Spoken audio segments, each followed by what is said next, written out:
तो जो 35 साल का आदमी था वो इशारे में बताता है कि ये जगह तुम्हारे और मेरे किसी के लिए भी सही नहीं है और यहाँ पे एक लाल चुड़ैल रहती है और वो अभी शायद अपने शिकार पे निकली है और तुम्हारा और मेरा दोनों का यहाँ रुकना बहुत ज़्यादा खतरनाक है। इतना ही कहते ही वो उसे वार्निंग देता है। एक 18 से 19 साल का लड़का गहरे जंगल मतलब काफ़ी घना जंगल से गुजर रहा होता है, तो उसे कुछ भी अच्छे से दिखाई नहीं दे रहा होता है बिकॉज रात का समय होता है और काफ़ी जंगल घना होता है। इस वजह से मतलब वो सोच रहा होता है कि यार मैं यहाँ पे क्या कर रहा हूँ। और जैसे ही वो इतना सोच रहा होता है अचानक से उसका पाँव फिसलता है और वो जाकर एक कुएं में गिर जाता है। अब जैसे ही वो कुएं में गिर रहा होता है वो एक चीज़ ऑब्जर्व करता है, वही सिर्फ मिली सेकेंड्स में, कि ये जो कुआं है बिकॉज उसको अंधेरे के वजह से उसे कुछ क्लियरली दिख नहीं रहा होता है, तो वो यही चीज़ देख रहा होता है कि यार इस कुएं में आखिर पानी नहीं है। मतलब वो जैसे हम कहीं गिर रहे होते हैं तो हम सबसे पहले नीचे देखते हैं, तो वो जैसे ही नीचे देखता है तो उसे लगता है कि यार नीचे तो पानी है ही नहीं। और जैसे ही गिरते गिरते गिरते उसे ये रियलाइज़ होता है कि अब वो गिर नहीं रहा है, मतलब वो हवा में बीच में कहीं अटक गया है और वो अब और नीचे नहीं गिर रहा है। तो जैसे ही वो ये सब चीज़ देखता है उसे एक सेकंड के लिए लगता है कि यार कहीं मैं कोई सपना तो नहीं देख रहा हूँ। तो वो जो है अपनी चूटियाँ काटता है, वो बाल खींचता है और वो ज़ोर ज़ोर से चीखता है, चिल्लाता है, लेकिन उसे एक बात पता लग जाती है कि भाई ये सपना तो बिल्कुल नहीं है और जो भी मैं चीज़ें देख रहा हूँ वो सच में हो रहा है। एक तो जिस भी गड्ढे में या कुएं में वो गिरा था उसे तो कुआं लग रहा था, बट वो जब वहाँ पे देख रहा होता है तो उसे कुछ क्लियरली नहीं दिख रहा होता है। तो वो ज़ोर ज़ोर से उस मतलब घनी और अंधेरी में मतलब रात में वो चीख रहा चिल्ला रहा होता है, लेकिन उसे कोई नहीं होता है उसकी आवाज़ सुनने वाला बिकॉज वो इतनी जो है घने जंगल में अटका हुआ है और दूसरी बात भाई रात में है तो खाली जंगली जानवर के अलावा उसको कोई नहीं सुन रहा।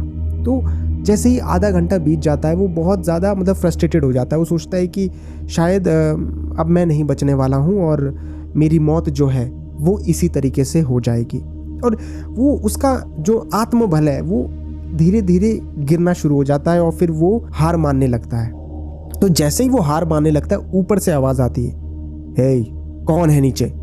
तो वो जैसे ही ये बात सुनता है उसे बहुत अच्छा लगता है, वो ज़ोर से चीखता है और चिल्लाता है और बोलता है प्लीज़ मेरी मदद करो, मैं यहाँ पे आके फंस गया हूँ। तो जैसे ही वो नीचे आवाज़ सुनता है वो जो ऊपर बंदा खड़ा है उसे वो जैसे ऊपर देखता है तो उसे लगता है कि शायद कोई 35 साल का आदमी ऊपर खड़ा है और इवन अंधेरे की वजह से उसे क्लियरली कुछ दिख भी नहीं रहा होता है। तो वो सिंपली बोलता है कि प्लीज़ मेरी मदद करो, मैं यहाँ पे फंस गया हूँ।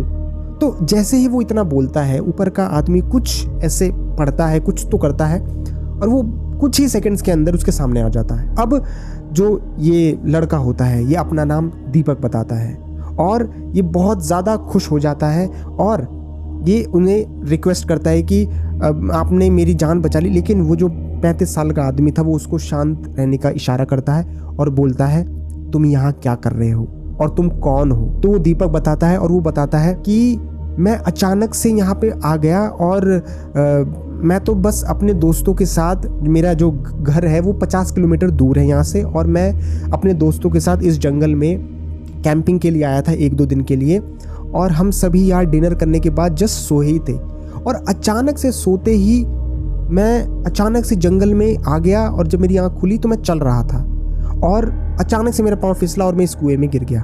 तो वो जो 35 साल का आदमी था वो इशारे में बताता है कि ये जगह तुम्हारे और मेरे किसी के लिए भी सही नहीं है और यहाँ पे एक लाल चुड़ैल रहती है और वो अभी शायद अपने शिकार पे निकली है और तुम्हारा और मेरा दोनों का यहाँ रुकना बहुत ज़्यादा खतरनाक है। इतना ही कहते ही वो उसे वार्निंग देता है कि मेरा नाम ऋषि है और मैं इधर पे ही पास में रहता हूँ, लेकिन तुम्हारा यहाँ पे आना और तुम्हारा यहाँ पे ऐसा फंसना ये बिल्कुल भी नॉर्मल नहीं है और जैसा जैसा मैं बोलता हूँ बिल्कुल वैसे ही करना और कोई गलती मत करना। पहली चीज़, मैं जहाँ चल रहा हूँ मेरे पीछे पीछे चलना और पीछे मुड़कर बिल्कुल मत देखना। दूसरी चीज़, आज तुम मेरी कुटिया में चलो और वहीं पे आराम करो। आने वाली जो सुबह है उसमें हम तुम्हारे दोस्तों को ढूंढेंगे और ये पता करेंगे कि आखिर तुम यहाँ आए कैसे और ये कुआं तुम्हें दिख कैसे रहा है, बिकॉज ये कुआं जो है काफ़ी रहस्यमय है और ये सबको नहीं दिखता है। अगर तुम्हें दिख रहा है इसका मतलब साफ है कि तुम यहाँ खुद नहीं आए हो बल्कि तुमको यहाँ पे बुलाया गया है। बाकी बातें हम कुटिया में पहुँच के करेंगे। अभी जैसा जैसा मैं बोलता हूँ वैसा करो, ये दोनों बातों को याद रखो और मेरे साथ साथ चलो। यहाँ से इस स्टोरी का पार्ट 1 खत्म होता है। दोस्तों, आपको क्या लगता है ये जो दीपक था ये आखिर यहाँ पे कैसे पहुंच गया? मतलब आखिर ये आया कैसे? और ये ऋषि कौन था?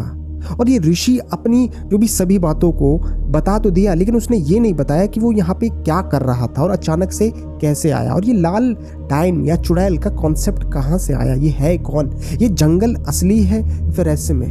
क्या दीपक सपना तो नहीं देख रहा? आपको क्या लगता है?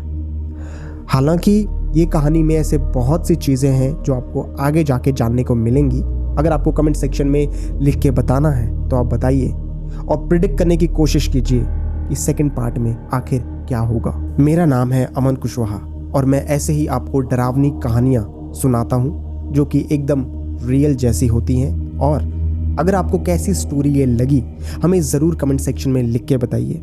और अगर आप जानना चाहते हैं तो आप हमारे चैनल को चेकआउट कर सकते हैं। हम ऐसे बहुत सारी स्टोरीज़ मैं बनाता हूँ और आपको कैसी लगी आप कमेंट सेक्शन में ज़रूर बताइए। और मैं जल्द ही इसके पार्ट 2 को भी लाऊंगा। तब तक के लिए इस चैनल को सब्सक्राइब कर लीजिए, बिकॉज ऐसे ही बहुत सारी स्टोरीज़ मैं आप तक लाता रहता हूँ। तब तक के लिए थैंक यू और नमस्कार।